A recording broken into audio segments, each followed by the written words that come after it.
Un gran saludo a todos los participantes en el diplomado sobre la vida y obra del Libertador. Vamos a tratar de conversar en la media hora que sigue sobre el tema amplísimo del antiimperialismo del Libertador. Voy a utilizar mucho contenidos de mi libro El pensamiento del Libertador, economía y sociedad, que se puede conseguir en la misma página web, la versión digital de las Memorias Oleri. Entonces, vamos a entrar en materia. ¿Qué significa antiimperialismo?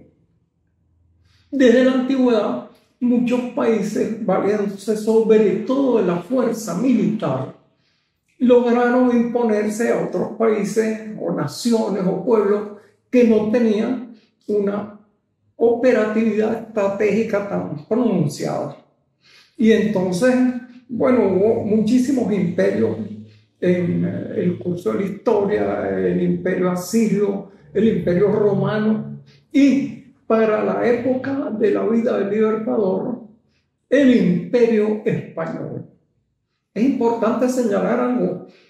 Para el momento en que Simón Bolívar hace su juramento al Monte Sacro, se juro no dar descanso a mi vida ni a mi brazo hasta que no sean rotas las cadenas con las que nos oprime pues el yugo español. España era el mayor imperio de la tierra. Abarcaba desde luego todo lo que ahora conocemos como América del Sur, todo lo que conocemos como América Central y una parte muy importante de América del Norte, estados como Texas, Nevada, Colorado, todo lo que es ahora California, por ejemplo, donde están situados Los Ángeles, San Francisco. Fíjense que todos son nombres hispánicos. Todo eso era el imperio español, y además se extendía hasta las Filipinas en medio del Pacífico. Por eso se decía que era un imperio en el cual no se ponía el sol. En cualquier momento estaba el sol alumbrando posesiones del imperio español. Esto va a ser el pequeño adversario que va a elegir el Libertador cuando apenas es un mozo que está pasando un poco el luto o el duelo de la muerte de su querida esposa Teresa en Europa. Parece un desafío desproporcionado, pero Bolívar lo va a llevar a cabo con máximas como la de que el arte de vencer se aprende en las derrotas. Bolívar fue derrotado varias veces, no muchas, pero en esas escasas derrotas aprendió el arte de vencer. Ahora, ¿vencer para qué?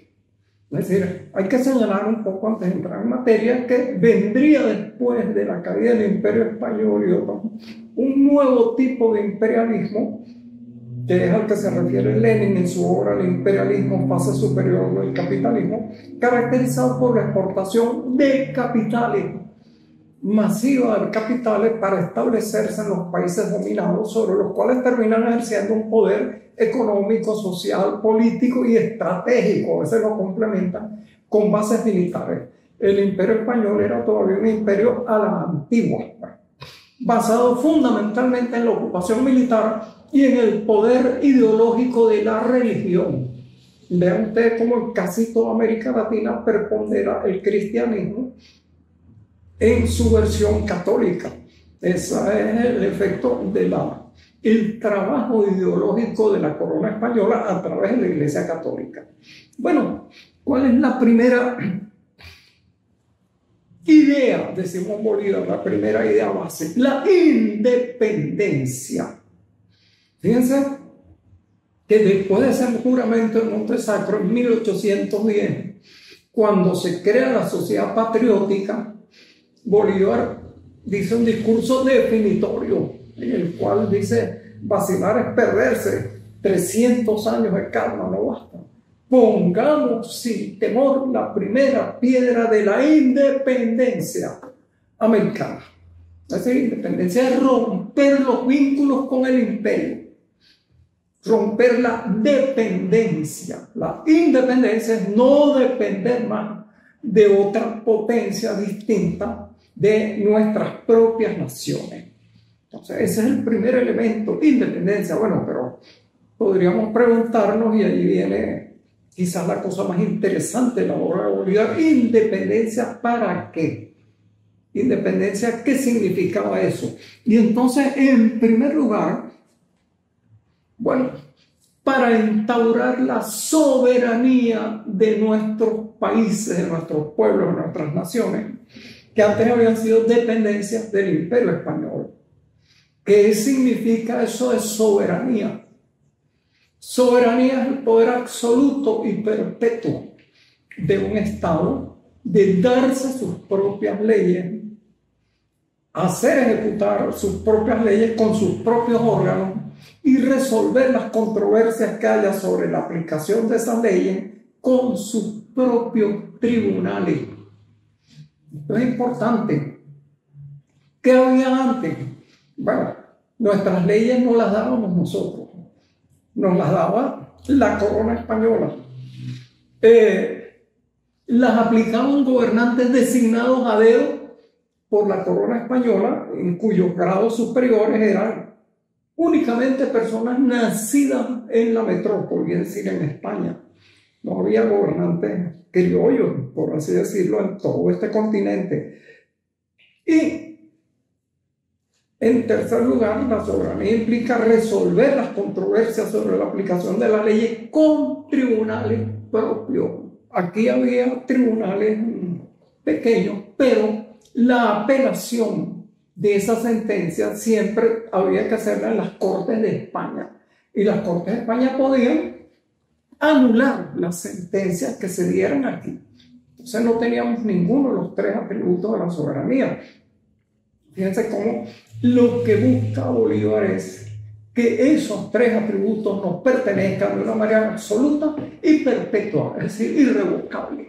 No podemos ceder ni uno, ni varios, ni los tres atributos de la soberanía sin perder la soberanía y por lo tanto la independencia política y todos los bienes que tienen que ver con ello. Una anécdota sobre esta defensa de la soberanía muy conocida. Cuando Bolívar ha logrado establecer el gobierno en Guayana, los estadounidenses metían contrabando de armas a favor de los realistas, a pesar de que había un decreto de nuestro gobierno diciendo que eso estaba prohibido y que toda el área del mar con acceso a las bocas del Orinoco estaba controlada. Fueron capturadas dos goletas, la Tiger y la Liberty, que traían armas de Estados Unidos para favorecer a los realistas. Fueron capturadas las goletas y entonces Irvine, un representante del gobierno de Estados Unidos, dice con la mayor tranquilidad: ustedes tienen que devolvernos esas goletas porque son estadounidenses. Bolívar dijo: no, nuestro gobierno ha declarado que todo el que intente meter armas a favor de los realistas serán esas armas decomisadas, y también los medios que se utilicen como goletas u otras naves de otro barco.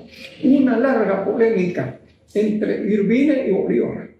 Bolívar le dijo: mire, no vamos a seguir discutiendo esto porque la soberanía no se discute, se establece. Y entonces, en ese sentido, pues, mientras Bolívar tuvo el mando en esa situación, quedaron las goletas atrapadas del cargamento decomisado. Hay que señalar que posteriormente el imperialismo, cuando Bolívar estaba ya en la campaña del sur y no se podía ocupar de eso, invadió Ciudad Bolívar y se apoderó de las goletas a la fuerza libre y además la primera de las intervenciones de Estados Unidos en América Latina y en nuestro país. Pero Bolívar no ha aceptado eso. Exactamente. Entonces, fíjense ustedes. Ahora, ¿soberanía para qué? Francia era soberana, España era soberana, Inglaterra era soberana. Pero soberanía para establecer un gobierno republicano. Es decir, un gobierno del pueblo. República viene de res pública, la cosa pública. La cosa pública es de todos, nos pertenece a todos. Y entonces Bolívar siempre en todas sus constituciones y desde que tiene sus primeros pasos en la vida política, plantea un gobierno republicano. Es decir, un gobierno del pueblo con gobernantes electos. Muchas veces tratan de tentar a Bolívar para que asuma la corona. Y él dice, el título de libertador es para mí más valioso que todos los cetros de la tierra, que todas las coronas que pueda haber en la tierra. Yo no aceptaría nunca eso. Y hay un debate en algunos historiadores malintencionados de que si Bolívar se quería coronar, de que si no, etcétera. No, todas las manifestaciones de la vida pública de Bolívar son esas.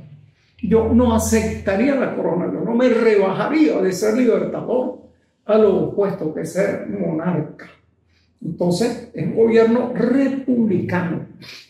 Y desde que Bolívar tiene poder, es así. Fíjense ustedes, cuando él logra el poder en Guayana, que es lo primero que hace a través de unas elecciones, nombrar o conseguir que sean designados representantes para darle una constitución, que es la constitución de Angostura, pues la constitución de Guayana, una constitución a la república naciente. Y siempre que él logra un triunfo, su primera preocupación es crear institucionalmente una república. Ahora, dentro de esa república hay un principio constante, la separación de poderes. Esta es una doctrina que viene de la Ilustración, las obras de Montesquieu, por ejemplo, del espíritu de las leyes, que decían que los poderes tenían que estar separados. El poder legislativo, que es el que decía qué cosas eran ley, poder ejecutivo, que las aplicaba, y un poder judicial, que era el que determinaba cuál era la aplicación correcta de las leyes. Obviamente, si una sola persona, eso lo dice Bolívar, tiene el poder de dar las leyes, aplicar las leyes y juzgar sobre su correcta aplicación, lo que hay ahí es una tiranía, una dictadura, una concentración de poderes. Y Bolívar, toda su carrera política estuvo contra eso. Solo asumió muy brevemente la dictadura en un periodo de extrema conmoción política y de peligro de la patria, pero el resto, la primera preocupación de él era las instituciones e instituciones con separación de poderes. Ahora, dentro de esto, otra idea importante de Bolívar es que esa constitución de poder para resistir al imperialismo tenía que ser centralizado. La primera república se perdió, entre otras causas, y lo señala Bolívar en el Manifiesto de Cartagena, por el sistema federal de gobierno. Cada quien hacía lo que le daba la gana, cada quien estaban desunidos, había una cantidad de autoridades a veces contradictorias y dispersas. Bolívar siempre trató de que el gobierno fuera centralizado en los sitios donde él tuviera su poder y además de que hubiera una unidad en el poder, una unidad en el mando. Él decía siempre unión, unión o la anarquía nos devorará. Y fíjense ustedes como el magno proyecto de la Gran Colombia, e incluso otro proyecto todavía superior que incorporaba Perú y Bolivia, se disolvió un poco por eso. Es decir, nadie quería asumir la necesidad de un gran poder centralizado que mantuviera junta esa como un cuerpo político. Ahora, ¿por qué en este poder? Bolívar ya desde la Carta de Jamaica habla de los canales que van a dividir o a pasar por el istmo, es decir, el istmo de Panamá. Y no dice uno, dice los canales. Ahora, la perspicacia de Bolívar dice allí se podría situar la capital del mundo, porque esos canales dominarían el comercio interoceánico del mundo. No es mera utopía. Él nombra una comisión cuando está en Guayana para que estudien desde el punto de vista de la ingeniería la practicabilidad de esos canales. Esos canales necesitarían un gran bloque geopolítico que los controlara. Lamentablemente se dividieron esos canales y después, bueno, vino la secesión de Panamá y quedó eso bajo la tutela durante mucho tiempo de Estados Unidos. De todos modos, otra de las ideas centrales del pensamiento de Bolívar es ese gobierno central. la federación extrema lleva a la disolución política. Ahora, ¿qué se va a hacer con este aparato político como respuesta al imperialismo? Es que el imperialismo era una maquinaria también económica y social. En primer lugar, liberación de los esclavos. Bolívar dice que un país en el cual una parte sea esclava y otra no puede subsistir. Y entonces decreta la libertad de los esclavos. Desde 1814, 2 años antes de su viaje a Haití, él reitera esa idea con la promesa que le hace a Alexandre Pétion, que va a apoyar la expedición de Bolívar. Pero Bolívar se había adelantado.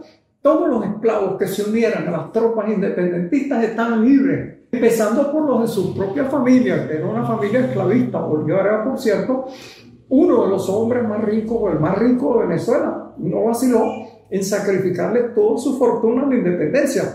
Llegó rico a ese proceso y salió tan pobre que lo enterraron con una camisa prestada. Entonces, muchas veces la vida política de nuestros políticos ha sido al revés. Han llegado pobres, han salido multimillonarios del poder. Pero no solo la liberación de los esclavos, además él insistió en todas las constituciones, en todos los decretos, en afianzar esa libertad. En Angostura, en una de sus proclamas, él decía: hoy en día no se hace ofensa a nadie en Venezuela por el tono de su cutis, es decir, por el color de su piel, no se hace nadie, pero lamentablemente las oligarquías que lo desterraron retrasaron la declaración de la libertad de los esclavos hasta 1848, por allí tardíamente, y en las otras repúblicas todavía más, pero siempre fue una idea de Bolívar. Y además, liberación de los indígenas.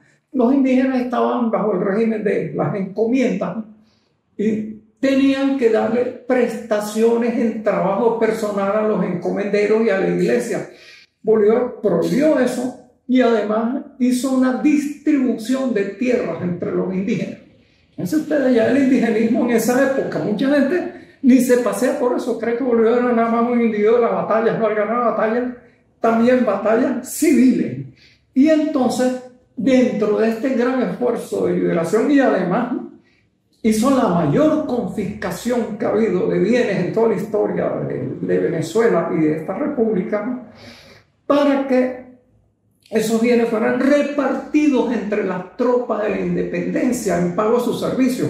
Pues la república estaba arruinada, no tenía dinero para pagar. Entonces, esa fue la primera gran reforma agraria en América Latina. Si se hubiera cumplido, cuántos procesos sangrientos de guerras civiles nos habríamos evitado. Pero las oligarquías hicieron que esa repartición de tierras contara en bonos que no estaba prohibido que fueran negociables. Entonces, no le pagaban, no le entregaban las tierras a los soldados hasta que estos, movidos por la miseria y el hambre, le vendían por precios irrisorios esos títulos a sus propios oficiales y a los especuladores. Y así se formó una nueva casta de terratenientes a costa del sacrificio de los soldados de la patria. Pero el inicio de eso fue una enorme confiscación de bienes y un destino de gran parte de la tierra productiva de Venezuela a los trabajadores, a los hombres que la trabajaban. Fíjense cómo Bolívar tiene sus aspectos sociopolíticos muy ignorados a veces. Me ha parecido oportuno hacer hincapié en eso. Ahora, era nada más esa enorme distribución. Bolívar, entre otras cosas trascendentes, atribuyó la propiedad del subsuelo a la república. El sistema de algunos imperios, como el anglosajón, los ingleses, era que el propietario privado del subsuelo era propietario, perdón, del suelo era propietario del subsuelo. Yo tenía una finquita aquí, había una mina de oro, yo era el propietario exclusivo. Bolívar no, Bolívar sentó al principio: esos son bienes de la república, son para el manejo del patrimonio del tesoro público, para bien de la comunidad, de la colectividad. Cuando él llega en Bolivia al Potosí, la gran mina de la que había salido la cantidad de plata, que nutrió el nacimiento del capitalismo en Europa, Bolívar dijo: el Potosí durante 300 años erario de España. Quiere decir, los gastos públicos de España se habían nutrido de ese enorme torrente de plata extraído de las entrañas de América. Bueno, todo eso debía ser para la República. Por cierto, Bolívar tuvo un manejo de la deuda pública, tuvo que autorizar contraer deuda pública porque la República no tenía nada, no tenía armas, no tenía pertrechos, no tenía con qué llevar la guerra, y algunos comisionados contrajeron deuda pública en términos ruinosos. Él dice que esa deuda había que cumplir con ella. En el discurso de Angostura llama a los acreedores, esos bienhechores de la humanidad. No eran muy bienhechores, tenían su segunda intención. Y Bolívar incluso hizo planes para cultivos selectos de tabaco con el objetivo de pagar la deuda pública. Eso que fue un plan que hizo con uno de sus ministros y todo eso. Ahora, cuando estaban listas las cosechas, agarró, las confiscó y se las vendió a una casa exportadora por unos centavos y echó a perder ese plan. Bolívar además hizo todos sus esfuerzos para que tuviéramos una moneda propia.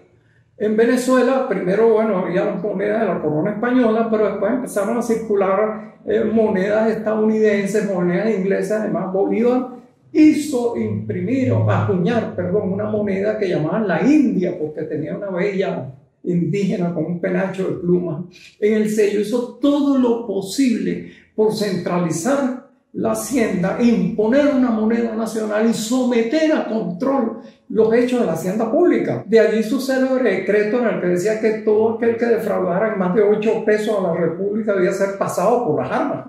Un poco drástico, pero necesario en medio del caos que existía en la época. Entonces, ven ustedes que ese Bolívar de las batallas llevaba también una batalla en el campo civil, en el campo económico, e incluso solo llegó a objetar medidas que tomaban los cuerpos legislativos. Una de ellas, por ejemplo, de repente un cuerpo legislativo de la Gran Colombia, más bien desde luego de Colombia, como la llamamos ahora la Nueva Granada, le entrega a un particular inglés el monopolio de la navegación por el Magdalena, que es el principal río del Orinoco. Dios mío, eso era someter toda la economía de la Nueva Granada a una potencia extranjera. Bolívar inmediatamente hizo que fuera retirada esa concesión. ¿Ven ustedes? Y entonces, bueno, dijo, no, esa es una vía que está reservada a los gran colombianos, a los pueblos que son dueños además de ese río. No se puede entregar a extranjeros para que le exploten unilateralmente. Y también tuvo una visión muy crítica de los tratados de libre comercio. Cuando la República empieza a establecerse, los parlamentos aceptan tratados de libre comercio que eran muy equitativos. Por ejemplo, le daban libre navegación en todos nuestros mares y nuestros ríos al imperio inglés, que tenía la mayor naval del mundo. Y a cambio nosotros teníamos el derecho con nuestras piraguas de navegar por el Támesis, por ejemplo. No teníamos casi prácticamente flota, entonces era un tratado que aparentaba ser igual, pero que era en el fondo desigual. Bolívar dijo, estos tratados tienen a veces una balanza, uno de los platillos de la balanza de oro y el otro de plomo. Vamos a ver en este caso de qué metal es el que nos toca. Es decir, pero Bolívar no podía manejar todos los elementos, ¿no? Dependía por su misma praxis de una cantidad de legisladores electos por los pueblos por las constituciones que él mismo había propuesto. Y entonces, como buen republicano, respetaba, aunque se reservaba el derecho a criticar ese tipo de abusos. Bueno, fíjense ustedes cómo la obra antiimperialista de Bolívar fue entonces una obra total, global. No se limitó única, exclusivamente a derrotar de manera vergonzosa en los campos de batalla a las tropas de los imperios. Es decir, también hizo una batalla civil para liberar a los esclavos, liberar a los indígenas, hacer reparticiones inmensas de las tierras de la República, determinar que los bienes de la República le pertenecían a ella.